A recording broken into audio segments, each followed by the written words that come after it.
जय श्री राम। सभी को प्रणाम। कैसे हैं आप सब? आशा करता हूँ बहुत अच्छे होंगे। आज है 6 अगस्त 2023 और आज हमारा मौन व्रत पूरा हो गया है। 21 दिन का जो कि था, पहले 9 दिन का था, लेकिन इस साधना में और इस गुफा साधना एकांत में हमें इतना अच्छा लगा कि हमने इसका समय और भी बढ़ा दिया। तो अभी हम यहाँ पर, आज आखिरी है हमारा, आज हमारा मौन भी टूटा और बोलने का मन ही नहीं कर रहा है। ऐसा विचित्र अनुभव हो रहा है कि बोलने का मन नहीं कर रहा है। व्यर्थ ही दुनिया सोचती है कि मेरी बोलने की वजह से, मेरी कुछ करने की वजह से कुछ हो रहा है। लेकिन विश्वास रखो, जीवन का परम आनंद मौन में ही है। जब आप दूसरों को दिखाने के लिए, दूसरों को सुनाने के लिए बोलते हो, तब उसमें आपकी ऊर्जा नष्ट होती है। और जब आप किसी को नहीं सुनाते, सिर्फ किसको सुनाते हो? अपने आप को। किसी के बीच में भी नहीं रहना, एकांत में रहना। ये देख सकते हैं आप, यहाँ पर हम रहे, आपको दिखाते हैं। अभी हमारा बिस्तर वगैरह सब अंदर ही है और रात में हम भोजन करने के लिए यहाँ पर जाते थे नीचे। आश्रम यहाँ से थोड़ा दूर आश्रम है नीचे, यहाँ पर जल्दी से कोई नहीं आता जाता। नीचे आश्रम करने जाते, भोजन में करने जाते थे और भोजन करके फिर यहाँ आ जाते थे। रात को में विश्राम भी यहीं अंदर ही करते थे। भगवान की ऐसी कृपा कि शरीर में ना कोई क्षति पहुँची। हाँ, इन दिनों में थोड़ा सा एक समस्या का सामना हमें करना पड़ा है। ये देख सकते हैं, ये एक इन्फेक्शन हमें यहाँ पर होने लगा। ये देखिए, ये छोटे छोटे फुंसियाँ निकलती हैं और फिर धीरे धीरे वो पक जाता है।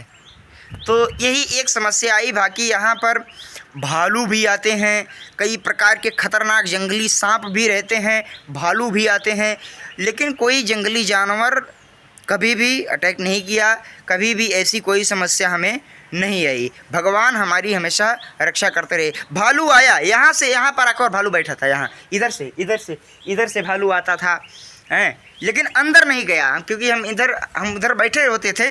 तो यहीं से देखकर इधर से ही मैं उठा था, तो देखा कि इधर से आया भालू और फिर उतर कर चला गया।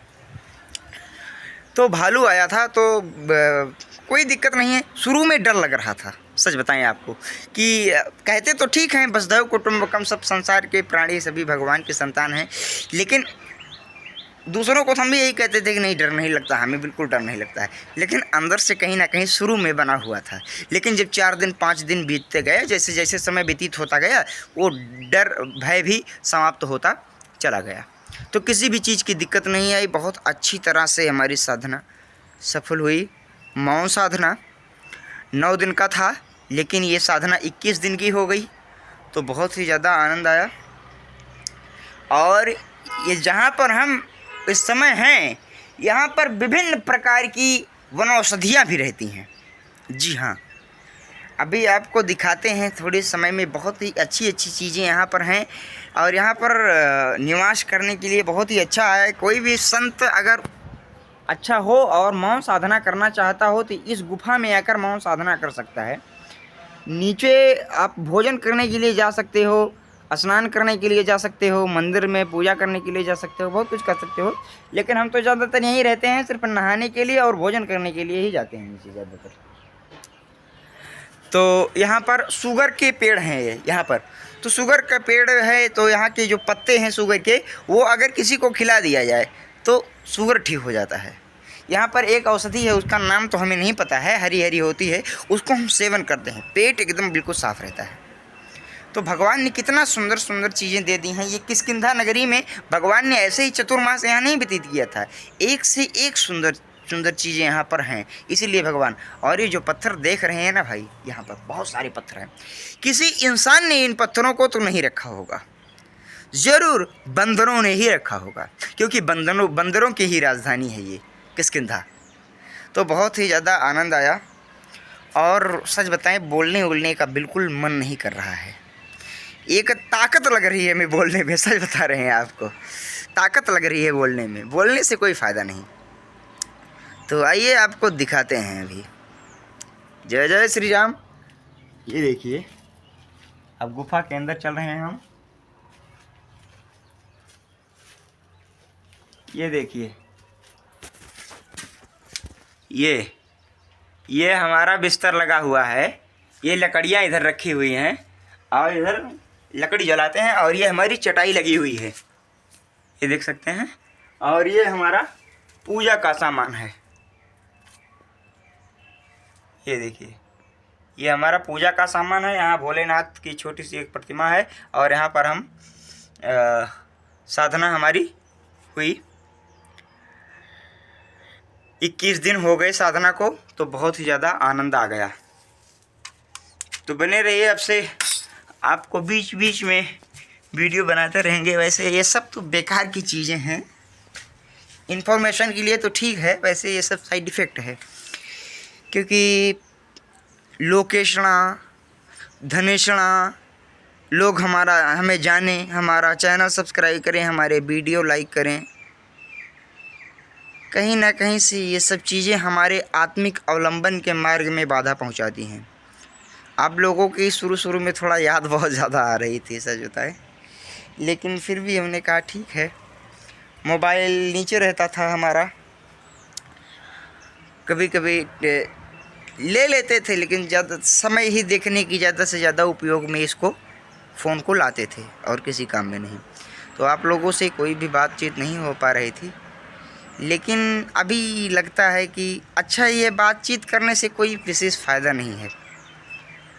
हमेशा अपने अंदर में डूबो। जब तक हम बहिर्जगत की यात्रा करते रहते हैं, जब तक हम बहिरंग रहते हैं, बहिर्मुखी रहते हैं, तब तक हम आत्मिक बोध नहीं प्राप्त होता। अंदर में इतनी अच्छी भगवान ने इतना आनंद दिया है कि कुछ नहीं, शांत होकर एकांत में बैठ जाओ, चिंतन करो अपने आप में, मैं कौन हूँ, कहाँ से आया हूँ, ये मैं कौन है। सच बताएं, ये मैं का ही नाश कर देना चाहिए।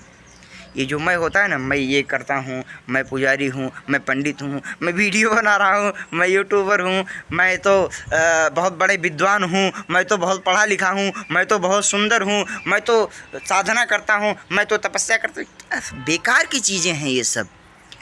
आखिर जो कह रहा है कि ये सब सारी चीज़ें मैं करता हूँ, वो मैं कौन है, उसकी तो खोज कभी करके देखो।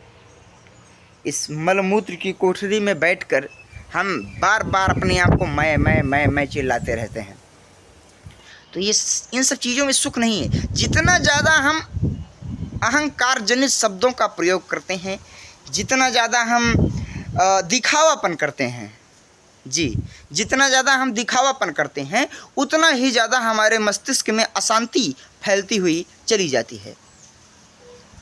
जी हाँ, जितना ज़्यादा हम दिखावा करते हैं, उतना ही ज़्यादा अशांति हमारे अंदर होती हुई चली जाती है। अब मैं अपनी साधना के उपरांत आपको दो ही चीज़ बताना चाहूँगा कि इस संसार में सबसे बड़ी जो बुराई है वो यही है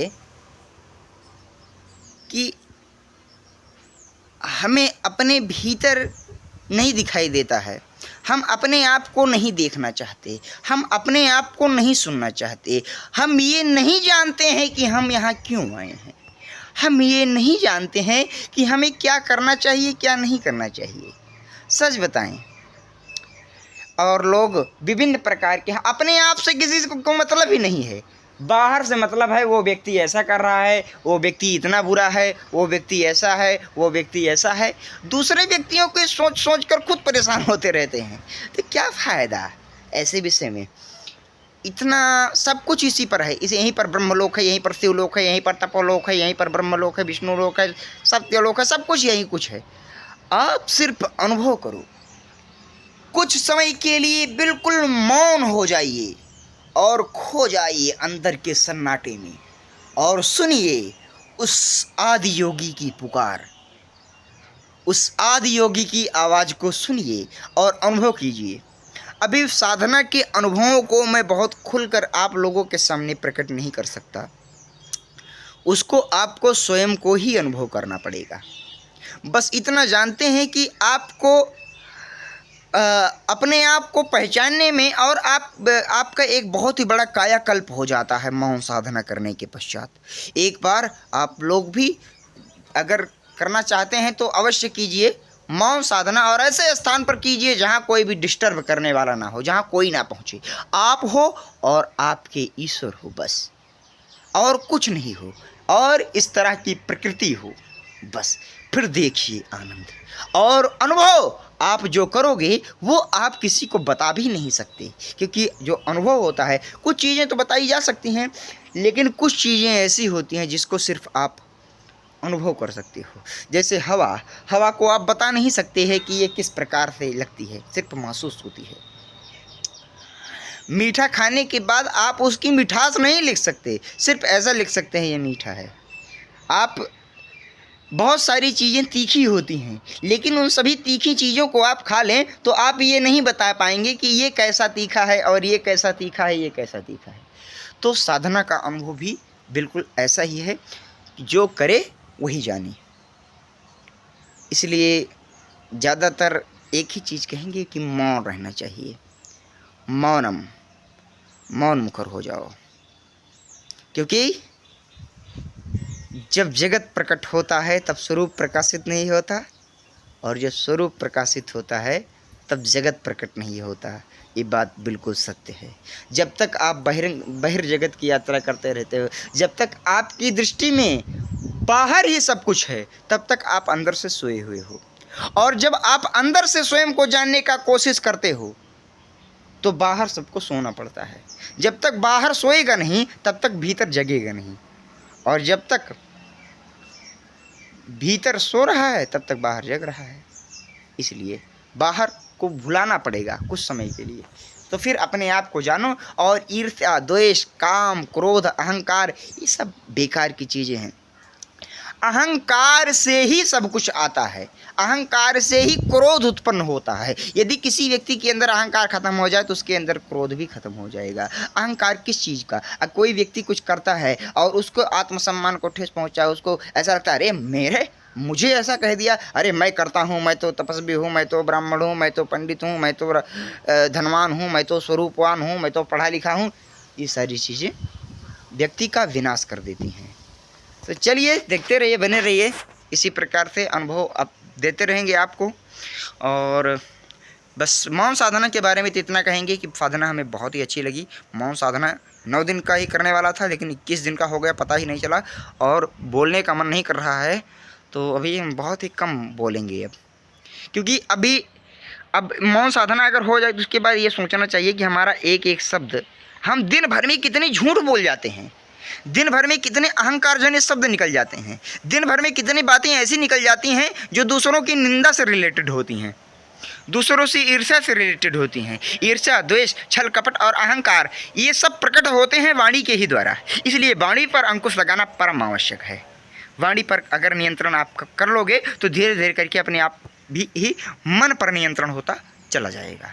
तो जय श्री राम। आपको यहाँ की चीज़ों को दिखाते हैं, यहाँ की औषधियों को आपको दिखाते हैं, और यहाँ पर बहुत ही ज़्यादा आनंद आया। और यहाँ पर अभी वो औषधि भी दिखाएंगे जो हम खाते थे, और तुलसी की तो भंडार है यहाँ पर, इतना तुलसी है कि क्या बताएं आप जी। तो अभी हम नीचे चल रहे हैं, कुछ बाल भोग करेंगे, उसके पश्चात फिर आज हम दिन भर यहीं गुफा के पास ही रहेंगे। आज आपको वीडियो थोड़ा दिखाएंगे, और कल या परसों निकल जाएंगे साइकिल यात्रा, क्योंकि इधर हमें 1 महीना हो गया, पूरा 1 महीना हो गया यहाँ किष्किंधा में, मधुबन में, किष्किंधा में तो और ही ज़्यादा हो गया। तो चलते हैं अभी। जय श्री राम।